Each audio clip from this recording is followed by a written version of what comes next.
সম্মানিত দর্শক, আসসালামু আলাইকুম। দেশ ও প্রবাস থেকে যে যেখান থেকে আমার এই প্রতিবেদনটি দেখতেছেন, আমি মোহাম্মদ রাজু ইসলাম। আমি আজকে আপনাদের মাঝে জারা ঘাসের কিছু তথ্য এই ভিডিওটিতে তুলে ধরব। আপনারা এই ভিডিওটি দেখার জন্য অনুরোধ রইল।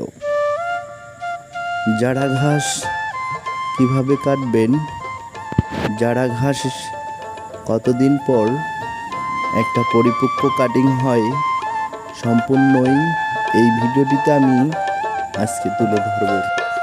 আপনার ঘাসের যদি অধিক ফলন পেতে চান, তাহলে আপনারা মানসম্পন্ন এবং গুণগত কাটিং দেখে রোপণ করবেন। একটা গুণগত বা একটা মানসম্পন্ন কাটিং তৈরি করতে গেলে নিম্নতম 6 মাস বা 7 মাস সময় লাগে। দেখবেন এখান থেকে প্রতিটা গাছ থেকে শিকড় বাইর হবে এবং গাছটা অনেক পরিপক্ক এবং শক্ত হবে। এই ঘাসটি কাটতেছি আমরা মূলত এক ভাই অর্ডার করছে।